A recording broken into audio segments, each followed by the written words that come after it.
Chapter 2. The morning after, songbirds were singing, and all of my thoughts were misleading. They woke me up. I ignored the pain, coughed, looked down and across the room from Rick, who was 2 bunks away from me. His face was planted in a pillow. There was movement in the room, but I closed my eyes because then a sharp knife pushed its way into my stomach. I tossed between the bed sheets and undid the bed from within. Noticed more movement. I pulled the sheets down and saw a man in a beige suit, packing a large suitcase. "Greetings," he shouted. "I am the ambassador from Egypt." I could barely put words together, let alone see him through the morning grog fogging my eyes. It was the second worst hangover of the trip. "Sweet," I groaned, tossing a pillow over my face. "Quite," he said. "Sweet. I would have gotten a hotel, but..." He threw his hands up. "All the hotels were taken." I burped. He continued. "There is an important conference this week." I groaned again. "Correct. There is. I am representing my homeland." He was proud. I was dead. He said, "It is my utmost pleasure to meet you," then stuck out his hand to shake mine. Drenched in sweat and with dizzy eyes, I met his gaze and stuck out my hand from the top bunk. "Pleasure to meet you too." "I assure you, the pleasure is mine. Here's my business card." I took it and threw it under the pillow. "I must be off," he said, clasping his hands together. "The conference will begin shortly." Then, pulling a toothbrush from his suit jacket pocket, he exited stage right. I fell back asleep. Rick woke me up. "Hey," he said. "Alex and I want to go to Mont Blanc. It's only a day trip away." "Mont what?" "Mont Blanc. We just need to buy a train and a bus ticket. We can go today or tomorrow, but preferably today. We can make the last train if we leave right now." I looked at my watch, saw it was past noon. I suggested we day trip first thing tomorrow and spend today getting to see Genève. We only got here yesterday. Rick clicked his cheeks and rolled his eyes. Then he left the room. I couldn't stand that kid anymore. It got worse and worse, and I didn't even know where it began. Alas, I got out of bed and met the two who had again eaten breakfast and were ready to start the day with or without me. Which didn't pan out well for me because by lunchtime they were a normal amount of hungry, while I had a shotgun-sized hole in my stomach. But I was also trying to save money, so I went light on lunch, and then by dinner, when they wanted to splurge, I had to go light on that to save money. Money must be funny. They didn't need the free breakfast.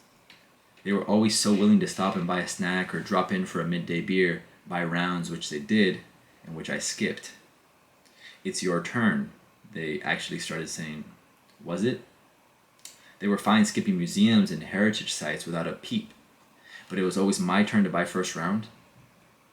"Hey, Mick, come on, don't be cheap. Let's do this." "Let's, Rick, let's." But there was no us in let's. Only them. They did well to sweep the pronoun under the verb. What I would hear was not "let us," but rather, "Join Alex and me, don't be a drag." Easy for them. I'd be dandy too if I knew I had a ticket back to the States like Alex, or absolutely zero fucks to give like Rick. Screw 'em. At the pier from the night before, we figured we could take an afternoon dip together with a huge crowd of Genevan folks out on a summer day like a field of daisies with their neighbors. They leaned back, soaked in the sun and the pebble beach tides. But I didn't soak no sun, just my friend's mess. "Can you put your camera in our backpack?" Alex asked after I prompted him, because he started unzipping and shoving it in there. He also handed me the dirty undies he had changed out of to put on his bathing suit. "Hold my stuff too," Rick said, holding his undies in as well. Stuffing his undies in as well. "Let's go." The two of them swam out into the lake while I got stuck folding their dirties and stowing away their wallets and sunnies and passports. "Wait," I shouted. "Why did you bring your passports?" Rick, not even bothering to turn around, threw his hands up in the air. They were well into the lake, kicking and joking far away. Why did I yell? I asked myself. So many people were lying around, napping, and so many more were perched up against the back wall, behind the beach, arms folded, and sunnies on, staring at me and my day pack. It really was crowded out by the lake, and hot, and I didn't want to leave the bag unattended on the beach. So I sat there on the pebbles, butt cheeks to stone, frying like an egg with its yolk cracked, waiting for Rick and Alex to come back. Rick, I called out after 20 minutes of hard boiling. Rick, come watch your stuff. He heard me, apparently, somewhat, because he swam back to ask me what I wanted. I repeated. He thought about it. It's not really my backpack, but it's all your shit. Fine, he said, give me 10 minutes. Just watch your damn stuff. I've been cooking for half an hour taking care of it. He rolled his eyes. And how kind of you. I kicked the backpack, pointed at Rick with 2 fingers, and told him to stay and watch his damn stuff. I bumped my shoulder with his as I stepped past. He stayed, and I joined Alex, but we didn't talk much, just watched Rick from afar, saw him pull out his aviator glasses, saw him put them on, saw him sit down, saw him stare right back at me, alone, mad, sad. Alex didn't talk. He floated on his back and held his breath over the water, simply floated. Was he going to take Rick's side? Damn. After 5 minutes, I paddled back. Rick didn't take off his glasses when I said I wasn't about swimming anymore. He swam out to Alex, where the 2 of them gossiped like a couple of aunts. Only a nap could save me.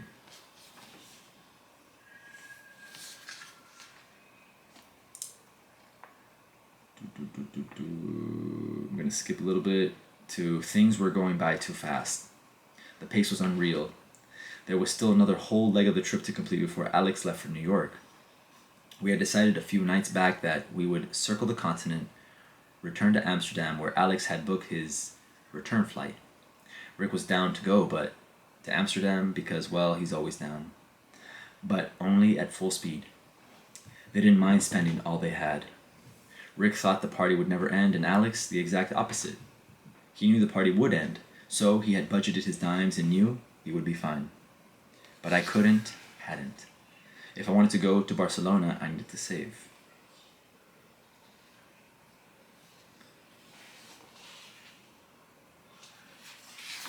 The boys would later tell me that they had been smoked out by some high schoolers on our floor in exchange for liquor, and that they had a grand old time in the nearby red light district. I figured, yeah, sure, without me, right.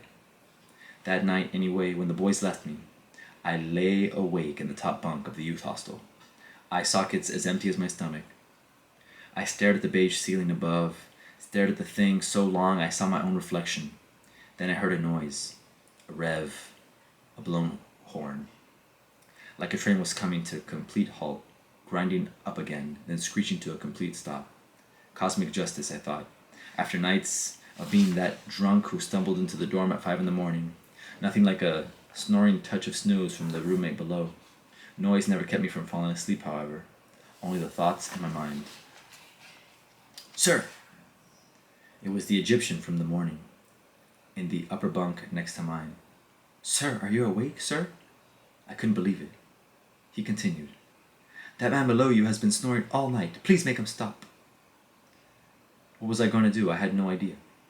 I reached over the side of my bed and leaned down towards the bottom bunk. The man there was mostly under the covers, but I could tell he was a big dude, way bigger than me. He could kick my ass, I thought. Let me see. I leaned even further down and tapped the big dude's shoulder, once, twice, and like magic, he stopped snoring. Oh my God, thank you, the Egyptian whispered. I nodded my head and lay back on my pillow. For once there was silence. It was nice. The ceiling even wished me good night.